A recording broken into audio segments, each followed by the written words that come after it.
afternoon, and good night, and welcome to the Amateur Otaku Podcast. This is one of your hosts, the Scarlet Fan, Brandon Alvarado. I am so happy to be here with you today, talk some anime, and as always, I am accompanied by the one, the only, the mad Esper, Isaac Wolf. What's up, man? I told the chemistry out. There was no reaction. Wow. See, classic pun. I didn't understand it. It involved science, and I'm Chemistry, no reaction. still okay. Isaac, why do you keep trying? How you doing, man? I've been doing good. I've been doing good. Awesome. So, I'm really happy to be recording episode 19. Isaac, episode 19. As of today, we're recording this on the 3rd of February. We've been pretty much live for a year. Can you believe that? The Amateur Otaku is a year old. I'm so happy about this. It's crazy. Agreed. Yeah.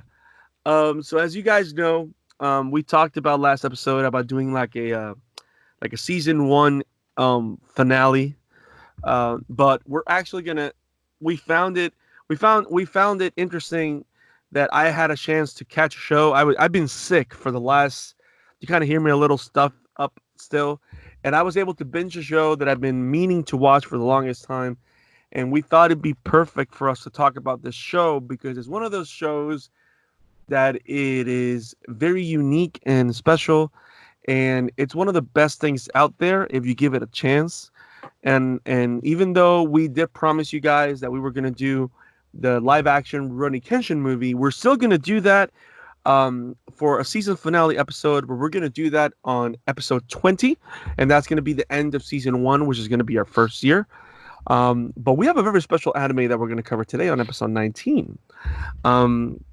It's an anime that took me by surprise, that everybody's been talking to me about it. Isaac also has mentioned it a lot. But I've never come around to it because it didn't really seem that much appealing to me. But it's funny. I binged the first season. I have only seen it once. I've seen every episode only once. But as I keep digesting the show, I keep digging it. I keep going back to it, and I think it's gonna become one of my favorite shows. Just because of how interesting, how smart it is, and how weird it is. Gee, something I recommended occurred on your most favorite list. Who knew? Isaac, this is not a time to pat yourself in the back, even though it's true. But yeah, Isaac, what is this anime that we're going to talk about, and how did you discover it? What is this anime? The anime in question is Mob Psycho 100, which is what you can call Saitama's high school years, while being high on shrooms that the Looney Tunes hidden because of their big brother One Piece. Wait a minute. Did you just say Saitama in his high school years? Is that what you just said? Yeah. That is so funny. Wow. I never thought about that, but that makes perfect sense. But it's a high school version of Saitama while being on shrooms that Looney Tunes have hidden from their big weird cousin called One Piece that always drinks. Mob Psycho 100 is pretty much Saitama High School. So hashtag Saitama High School, hashtag Saitama on shrooms. And for those that don't remember who Saitama is the name of our hero in One Punch Man. Which, interestingly enough, One Punch Man and Mob Psycho are written by the same creator, an author that goes by the pseudonym One. I think this is one of those anime creators that draws and also writes their own anime, right? Yeah. Right, and you can tell by the character designs that is a very similar style. And I find it fascinating also, which is why I laughed when Isaac said Saitama in high school, is because one kind of, at least with these two shows, which are his most famous, Saitama, one kind of explores the same ideas of this all-powerful being that is dealing with different life situations, because even though they have this amazing ability or abilities, they still live in a world with normal people and humans, and they're trying to find their way through this landscape, which makes it so interesting. In a very particular anime that kind of subverts the genre that it's in. I kind of find it hard how to classify Mob Psycho 100, because to one, from the surface, you can say it's a shonen anime, but it's a little bit more than that. But it's like and I don't want to say that it's a thinking man's anime, because the action is amazing, but it is like One Punch Man. Like, you don't go to, even though the action in One Punch Man, whether season 1 or season 2, is amazing, you kind of don't go to that show because of the action. You go to that show because of the conversation, the anime, or the commentary that the writer has on the superhero genre or its philosophy and power and stuff like that. Which is why I like Mob Psycho, because it kind of brings that down to the idea of adolescence and being a teenager and being this very different person because you have godlike abilities or whatever. But yeah, Mob Psycho took me by surprise and is actually very, very good. And we're really excited to talk about it with you guys today on episode 19. So let's start with a brief description of the show.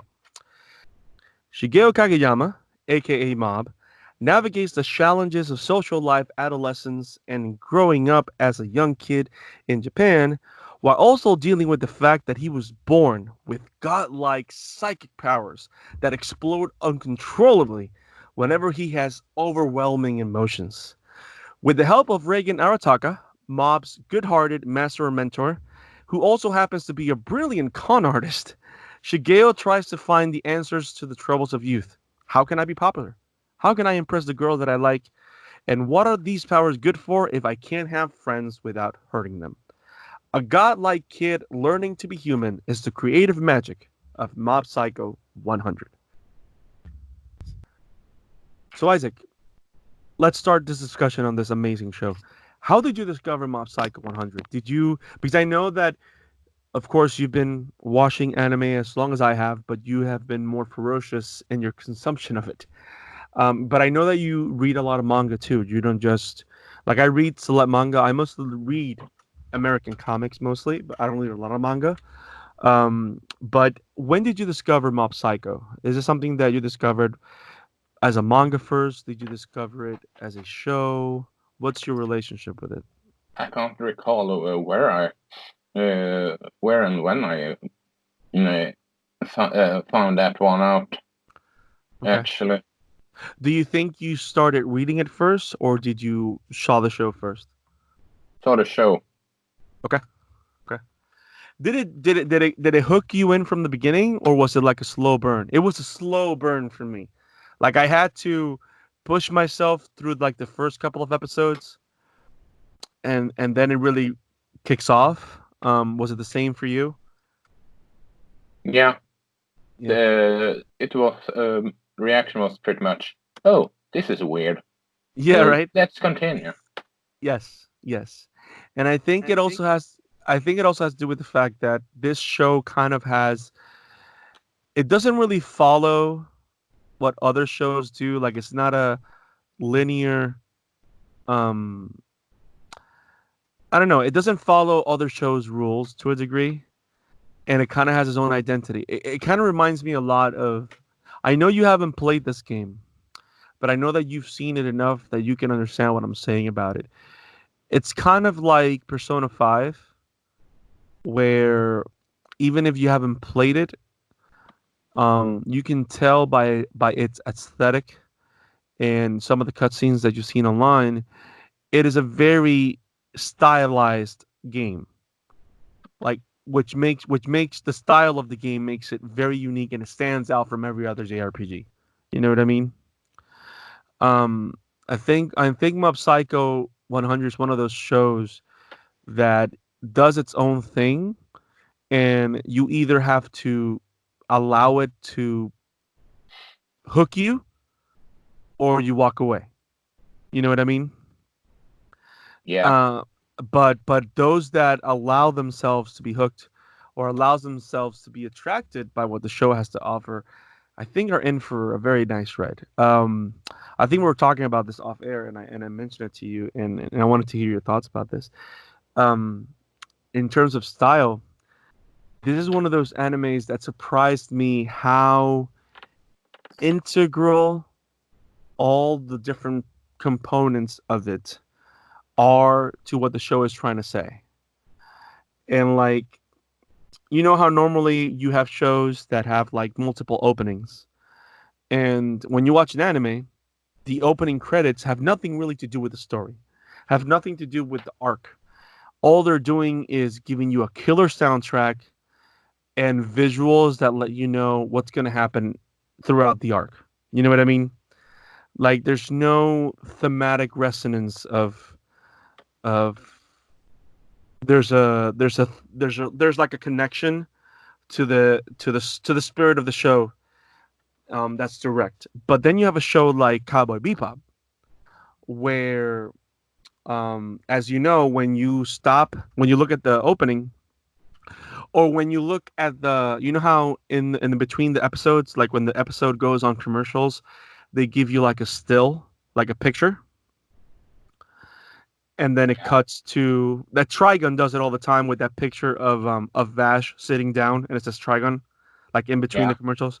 So Cowboy Bebop does that a lot, but when Cowboy Bebop does it, it gives you like the text that kind of explains the vision of Cowboy Bebop. Like they have this mixture of jazz and and western and all that stuff. So Mob Psycho is the kind of show that is very stylized because everything, every frame speaks to what the show is trying to say. And the opening music, the opening credits, and the lyrics are very deep. And it's so funny because when you watch it for the first time, you have no idea what's going on because it's just psychedelic. It's like you think you're on drugs. Like the first time you see the opening, like I was really freaked out. I had no idea what was going on when I saw the openings for the first time. My reaction was like, oh, look, it's like a city. Oh, no, it's an eye. Wait, what? And numbers and people counting, and it's like a mob, and then you have a nuclear explosion that becomes a broccoli, and like, I was so confused. Why do you think I said when I said the One Punch Man on drugs? Yes, I no, I know that's where that comes from.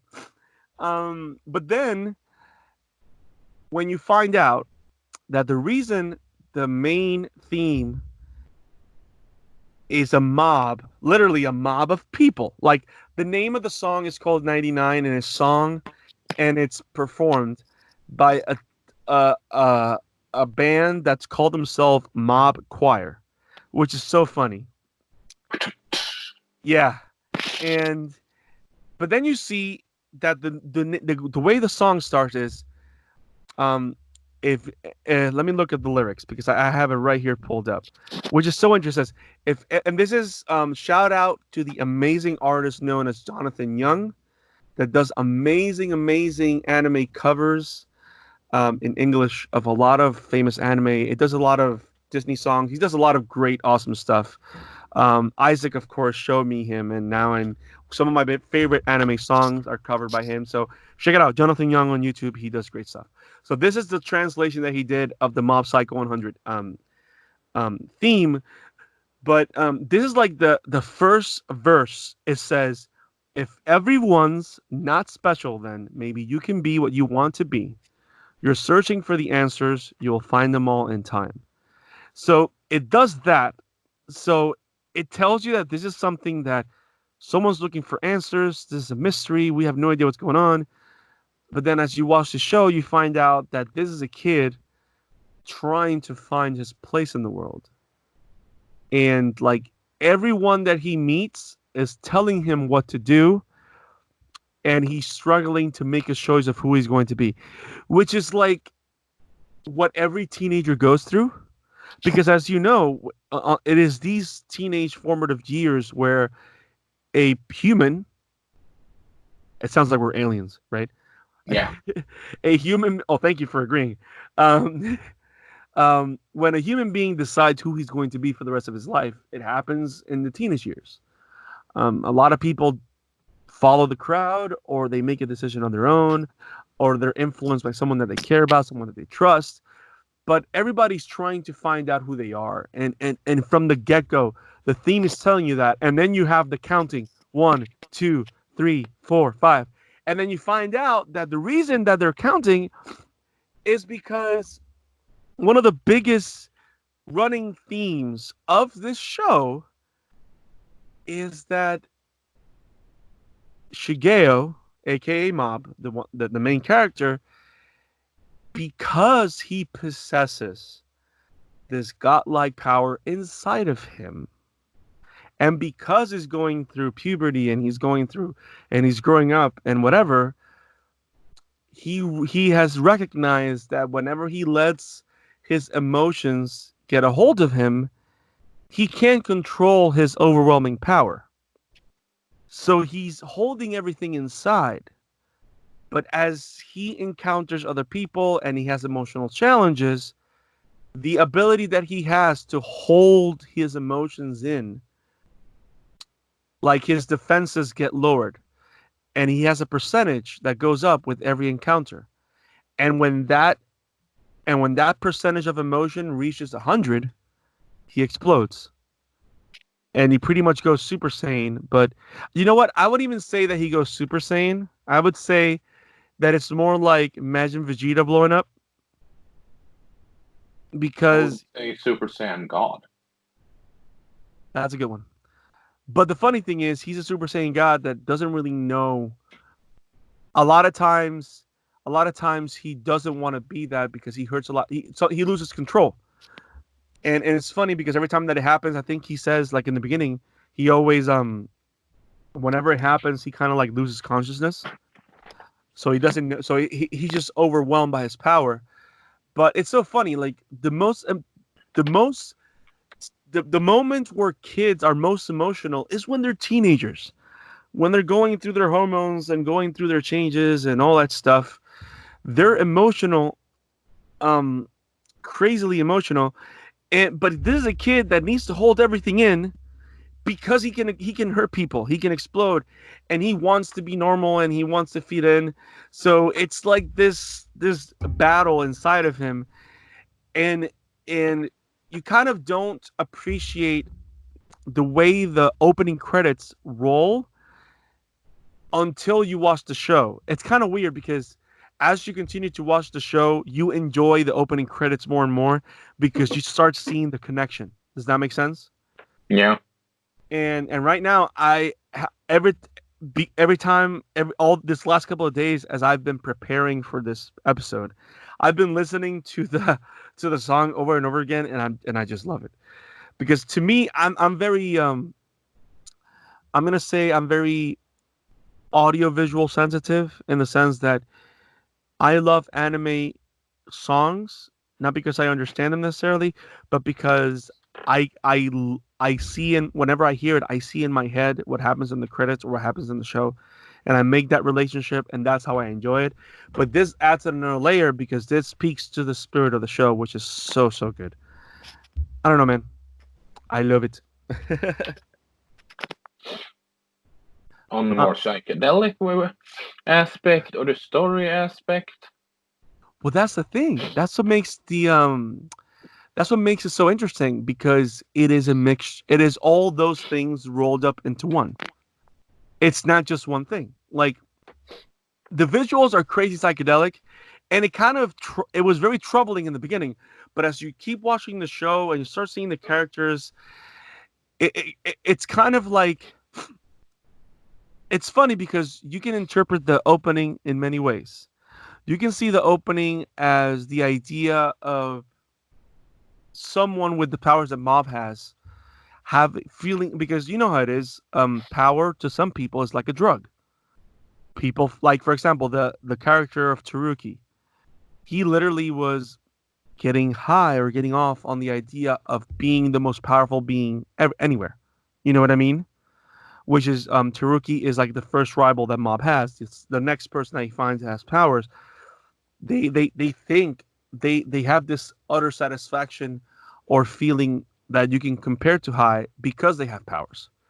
Which is funny because when you see the first slide of Taruki, they kind of show him on the opening credits like a rock star. Do you know what I'm saying? Yeah. And it's because that's the way he views himself as a rock star, because he's the most powerful being in the room. And we're going to talk about this later, but then he gets a rude awakening when he pretty much pushes Mob over the edge and he goes 100, which is kind of funny how the name Mob Psycho 100, kind of the title itself, it's so revealing of what the show is, which is so cool. I don't know. This show is just like, this is a show that I can just dig in for hours. But yes, the opening credits talk about the spirit of the show, talk about those things. I like that the show, at least the first season, which is the only thing I've seen, is just 12 episodes. It's not too long. And I think this is one of those shows, just like Cowboy Bebop, and I keep going back to that. Cowboy Bebop is a very short show, but they say so much on so few episodes. I appreciate that Mob Psycho 100 was like that. It's like, it's only 12 episodes, but they say so much. Every episode is jam packed with so much information, such rich character development. Some might say that it is, like I said, it is slow burn, but it's one of those things that I sat through the whole season in a day, which to keep in consideration, I was sick, so I was just sitting in my bed. But you can probably get through the whole season in 4 hours, which is not that long. But when you watch it, so yeah, it's just 12 episodes, so it's pretty cool. And if someone just has a good idea of what the show is, they can watch the OVA, the Reagan OVA, which pretty much condenses the season. But they should see the episodes because the Reagan OVA only focuses on Reagan more than Mob, and Mob is an interesting character, of course. So Mob Shigeo, the main character, is 14 years old. He has a brother, Ritsu. You have Reagan Arataka, which is technically like Mob's mentor or whatever.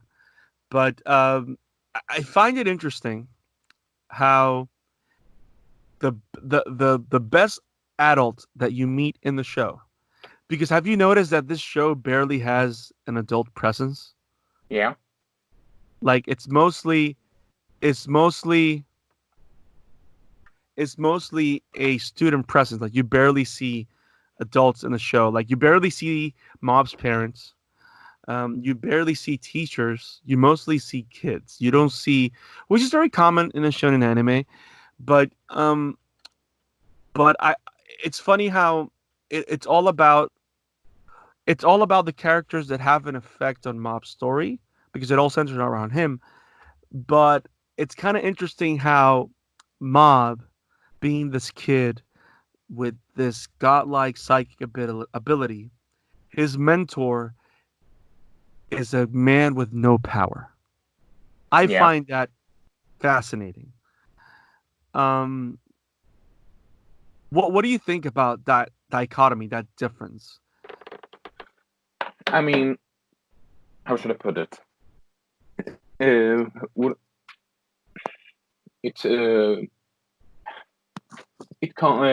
on one hand a bit hypocritical for obvious reasons, but at the same time, if there's someone that can sort of help him being a normal person, it should be quote unquote a normal person, if you know what I mean. Right.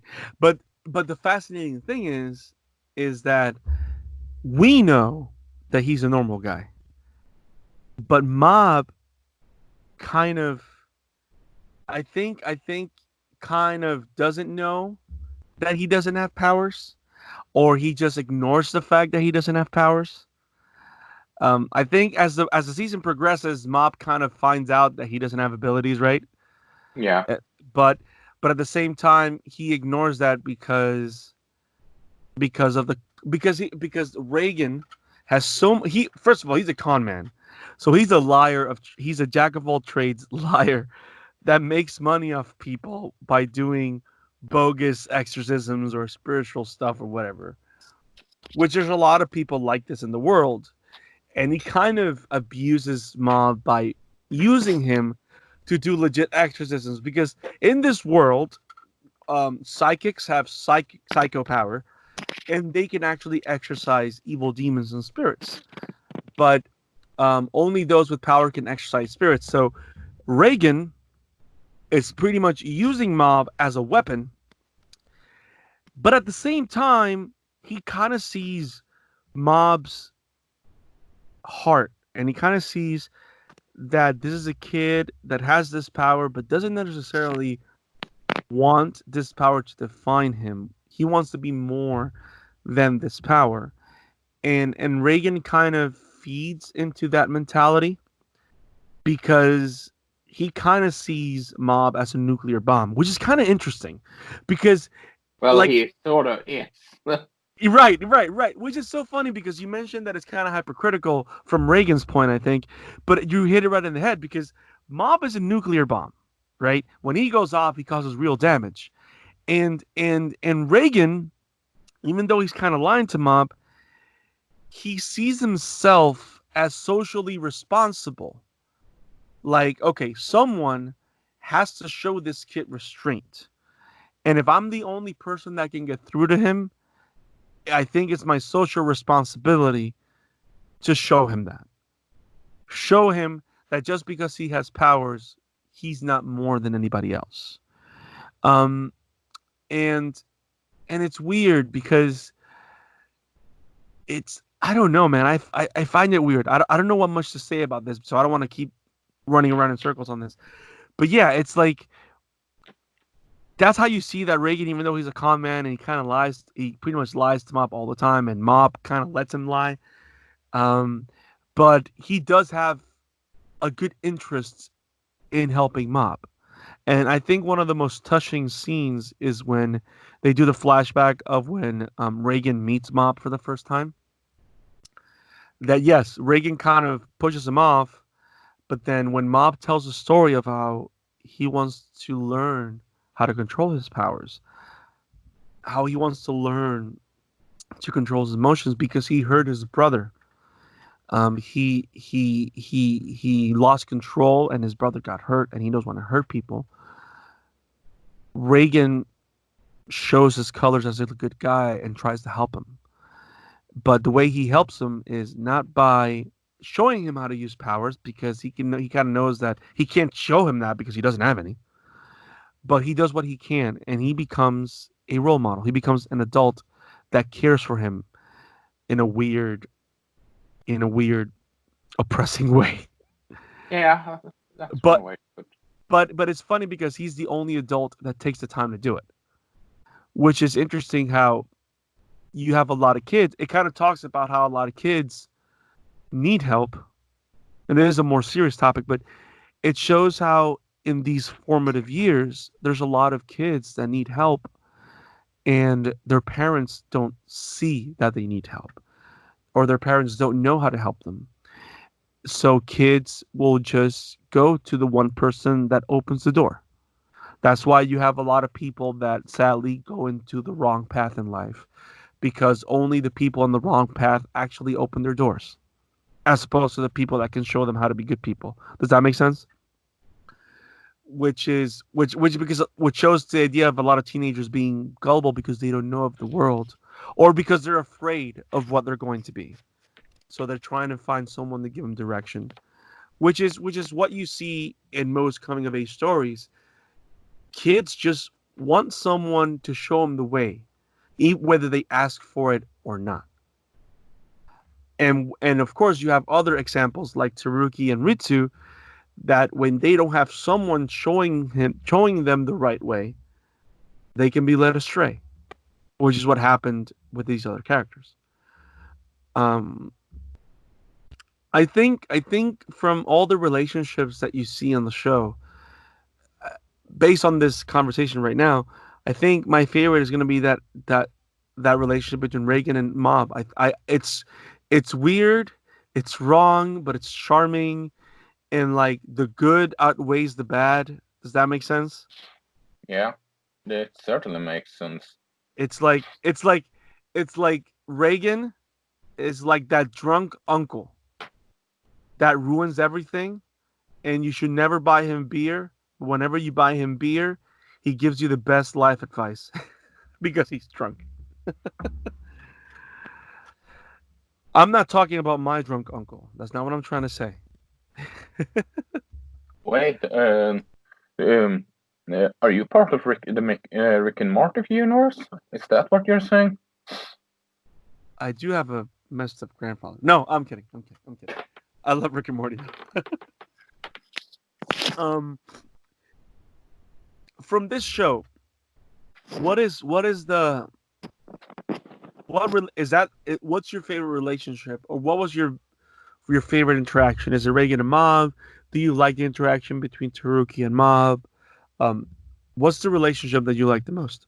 It's the quote unquote mentor mentor apprentice interaction. Yeah, I just find it interesting and fascinating, and actually somewhat entertainment. because Mob is being lied to in his face and he lets it go, No, or because Reagan actually cares about Mob. the latter. Yeah, yeah. Um, so let's talk about the name.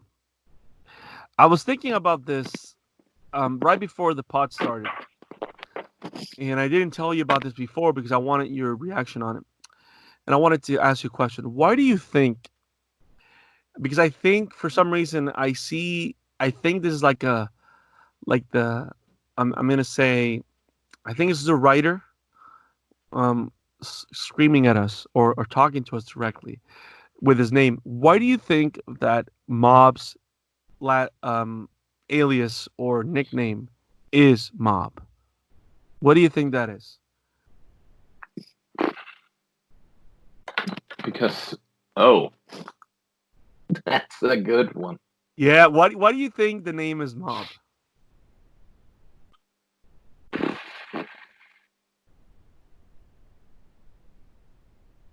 Um,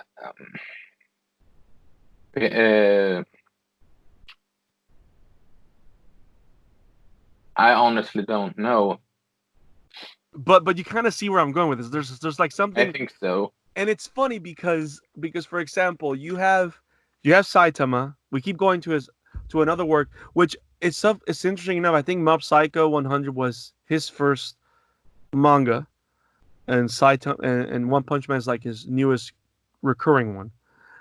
Um, so One Punch Man is called One Punch Man because he defeats all his enemies with one punch Yeah. or a slap or a finger. Um, but Mob Psycho 100, it's 100 because of the percentage that accumulates, and whenever Mob reaches 100% of one emotion, whether it's love, whether it's anger, whether it's rage, he explodes. It's Psycho because it has to do with psychic energy and espers and spirits. But the reason why I think it's called Mob, and I was thinking about this, and I was like, "Holy man, this is brilliant," is because most kids, most teenagers operate in a mob mentality. They go and live and make decisions based on what the public or the cultural consensus is. It's whatever's on the zeitgeist. Why didn't I think about that? I know, but here's the thing though. It's funny because Mob is the opposite. He doesn't do that. Yeah, I know, but I know. I think you're pretty spot on about this whole thing. No, and it's funny because it's like all kids, they all are doing either the same thing or the same activities, or they're all looking for the same thing, or they're all following one role model in specific, and they all operate in this mob mentality. And it's and if you read, like, if you listen to the opening credits and you look at the show, a lot of the things that you see is a lot of little groups. You see a lot of little groups that operate within the same code, within the same culture. You have the clubs. It's a group of people with the same mindset. People that just want to be lazy, like the telepathy club. People that want to be better in fitness, like the bodybuilding club. You have all the gangs, which I find it very fascinating that this city is called Seasoning City, and all the schools are named after seasonings, salt, black pepper, oil, vinegar. That is hilarious. But all the school gangs are groups of kids with the same quote unquote mob mentality.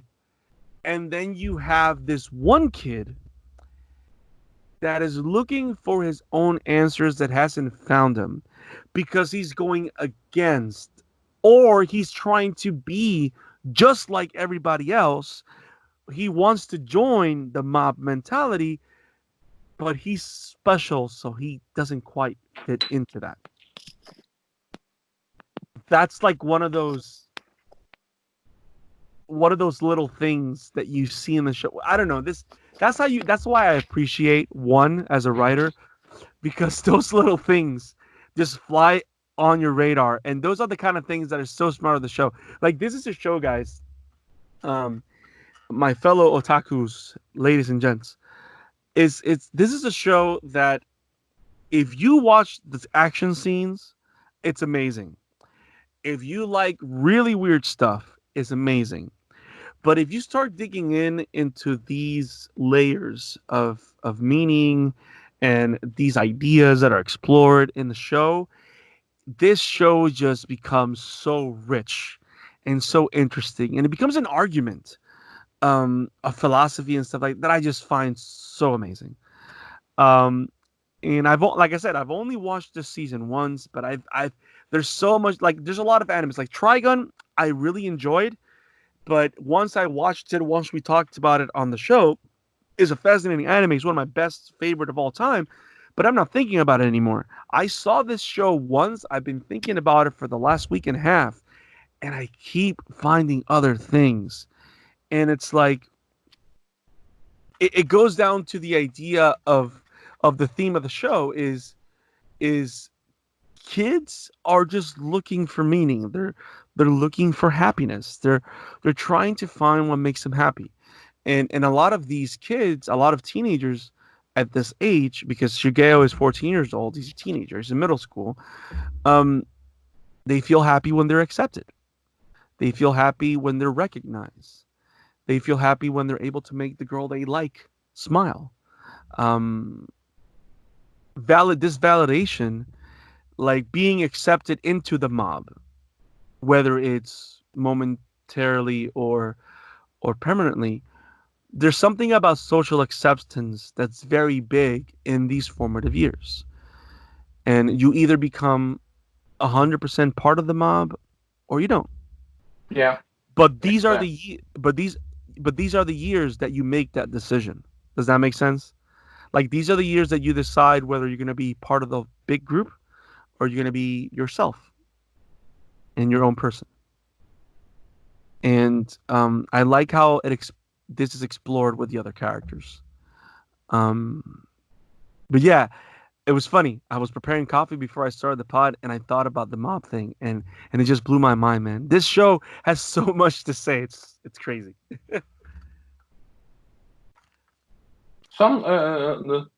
You can compare it with puns, right? With what? Puns. I'm sorry, I didn't understand that. With what exactly? You can compare. Mob Psycho has a lot of things to say, so you can say it is comparable with puns. With pants? Puns. Puns? Puns? Yeah.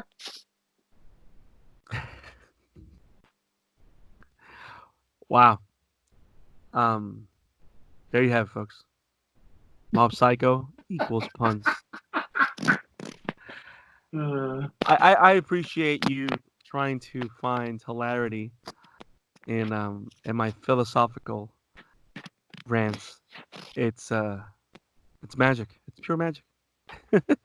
But yes, it's puns are little drops of wisdom, even though they're hidden in hilarity. Now you realize something. So I think I'm gonna cut that one. I think I'm gonna cut that one. Okay. Do you have a favorite character? Isaac. Mob. Because I Mob. reckon. Because I find see myself in him. No, I'm Yeah. not.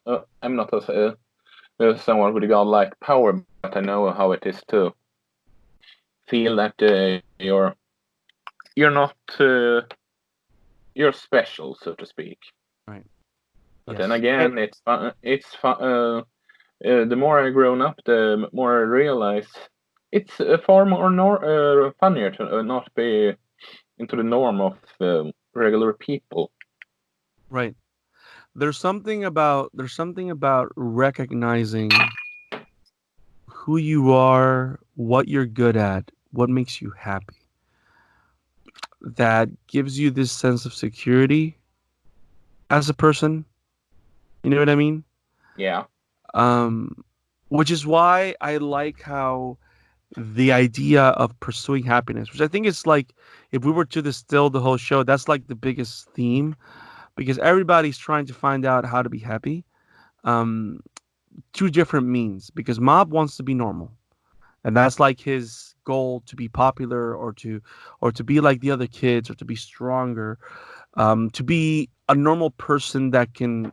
He wants to be better at school and stuff like that. In his case, because he has godlike abilities, he doesn't want to depend on these powers.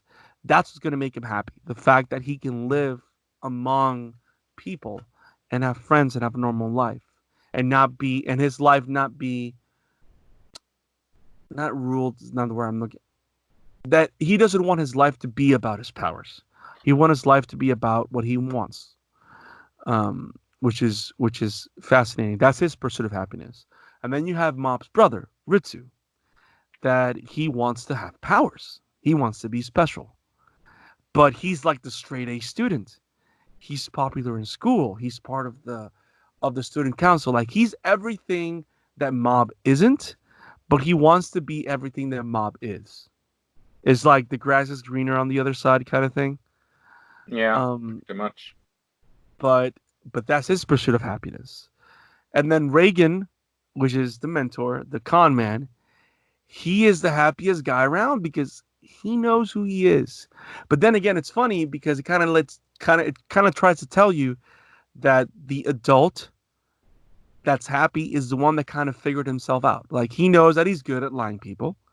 He's good that he's a good con man, but he has a good heart, and he's okay with that. Like, he's okay. He's comfortable living with who he is, and that's what makes him happy, which is funny because Mob wants to get rid of certain things, or not necessarily get rid of, but he doesn't want to live based on certain things. Ritsu wants to gain other things.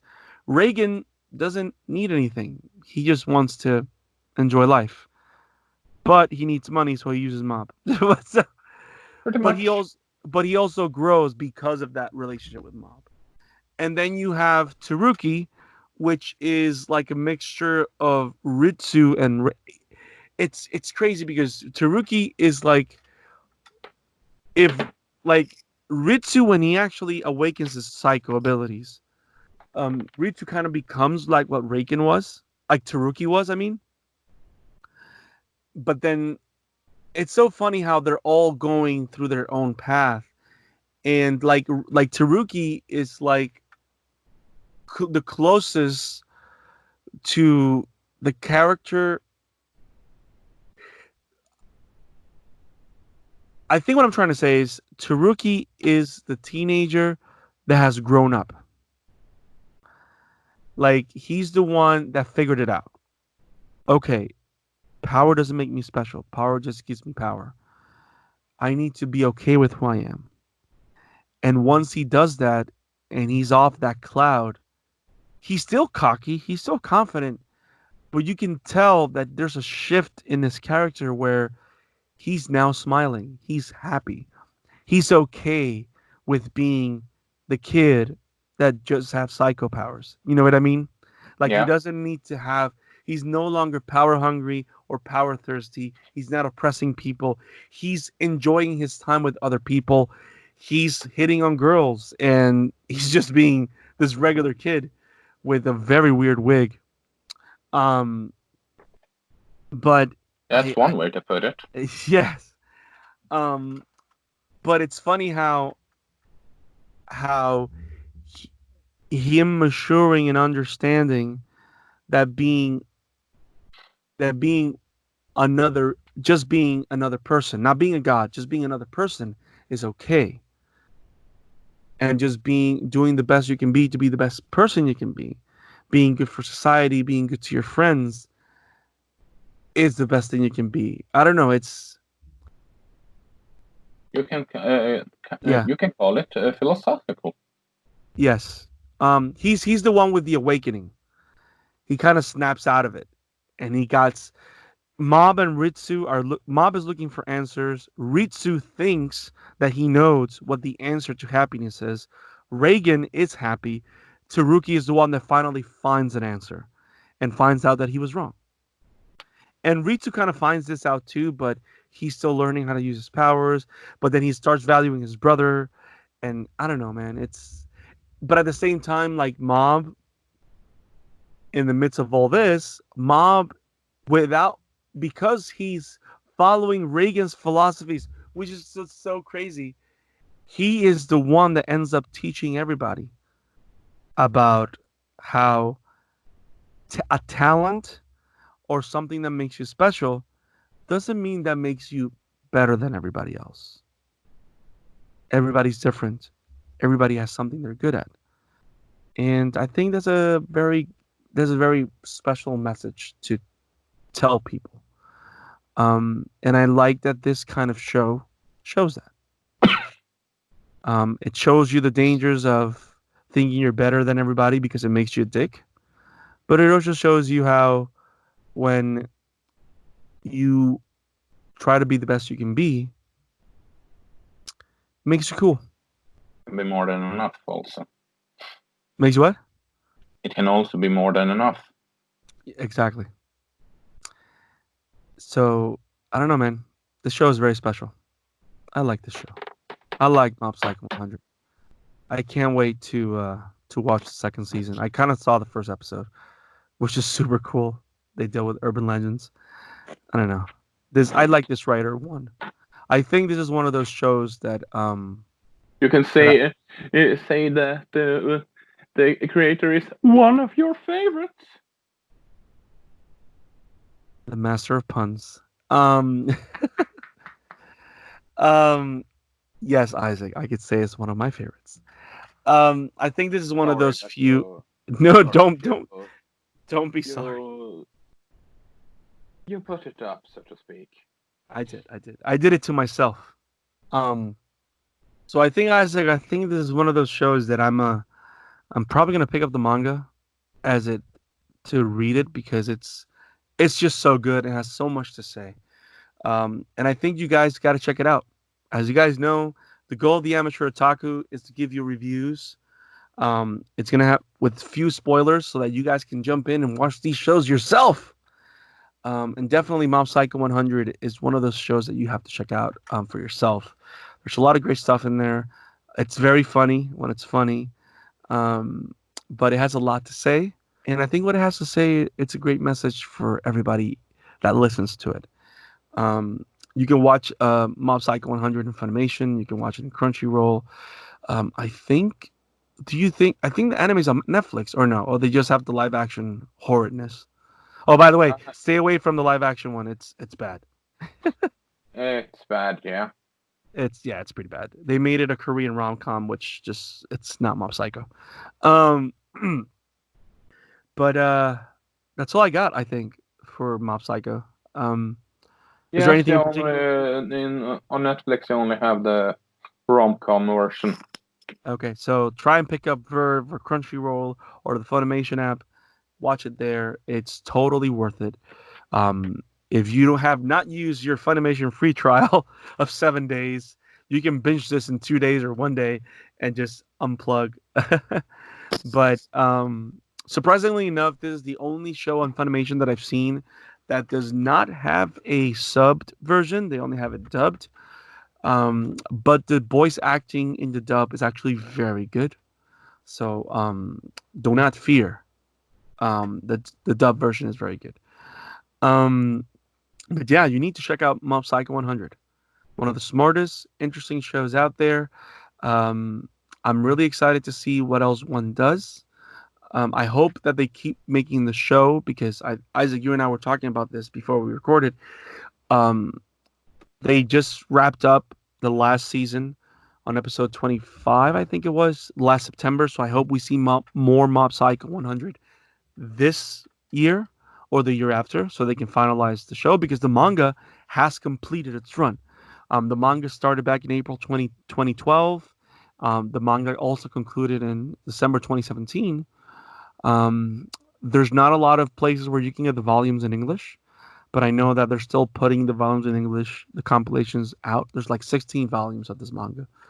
But I like the fact that it's a complete story, and I would love to see the complete story and see where Mob ends up, and see what else the author has to say. Because of what I've seen in One Punch Man and what I've seen in Mob Psycho 100, I really want to see more of one. This pseudonym named writer is amazing, and I can't wait to see more. You got anything else to add on Mob Psycho, on one, on anything, Nope. Isaac? Nope. So what's your rating? I say a B because this is not a series for everyone. But if this is a series for you, you will love it. It's great for what it is, but I can understand if someone doesn't like it, if you know what I mean. Yeah. Yeah.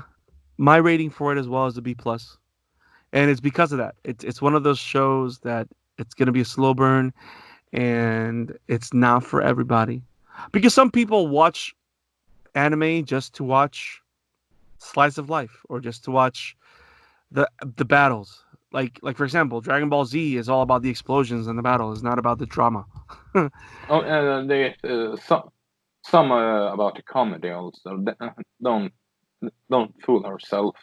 Yeah. Akira Toriyama loves his slapstick. Yes. Yes. So this show is a B plus for me. So because the content is great, is phenomenal, is deep, but you're right. It's not for everybody. Not everybody's gonna dig it. So the fact that it's not gonna be for everybody, the fact that it's one of those niche series is why it gets the B plus rating. But as a personal favorite, right now it's in my top 20. Definitely, 100%, because it's fantastic. It's like an A plus for me personally, but B plus for the mob. So thank you guys for joining us on this awesome discussion of Mob Psycho 100.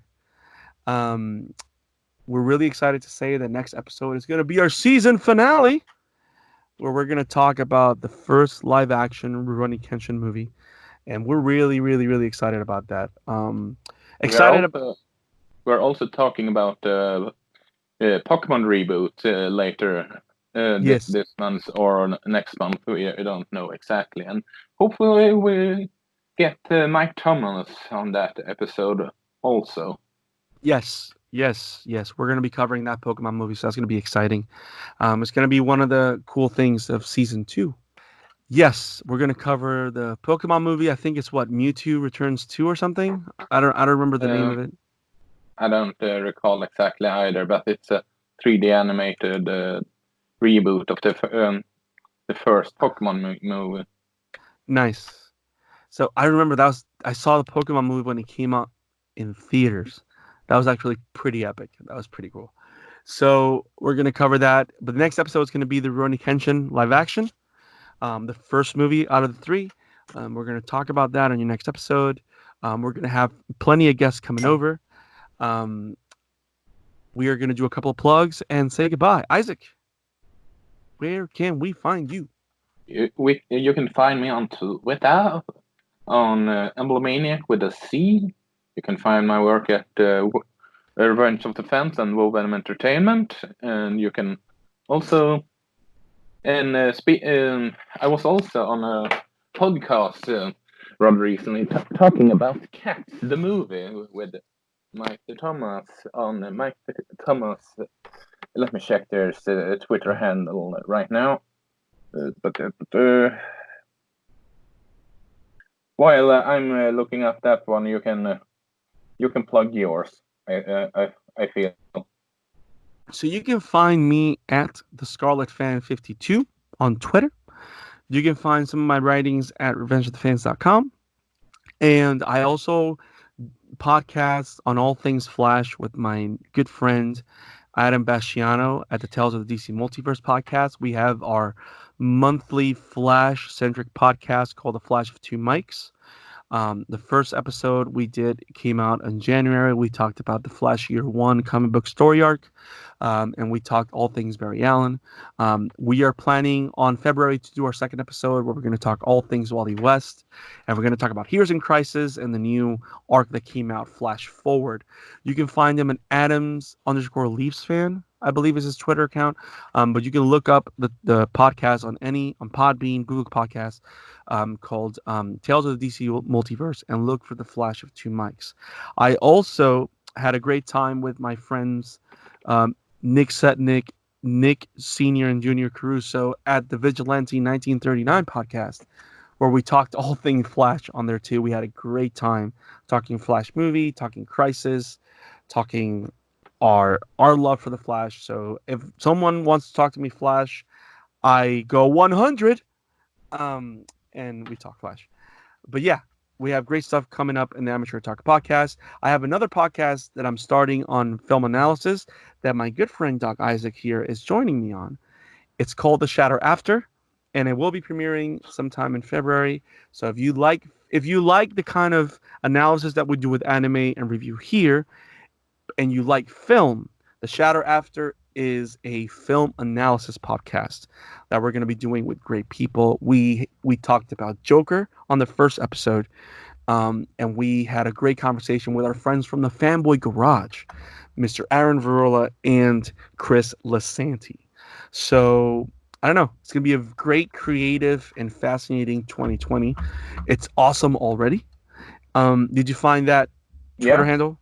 At Mike John_movies. It's you can find it rather early on their Twitter feed. They posted a podcast about the catastrophe called Cats the movie. Oh boy, that is a catastrophe. Get it? Yeah. Catastrophe. I hope you cats it later. Okay, I think we're done with the puns today. So from here to you, thank you for joining us at the Amateur Otaku Podcast. We love you guys. We look forward to hanging out with you guys later. And we'll see you later on in February with the season finale with Rurouni Kenshin, Part 1, Origins. Have it awesome, guys. Hi, Walt. Peace.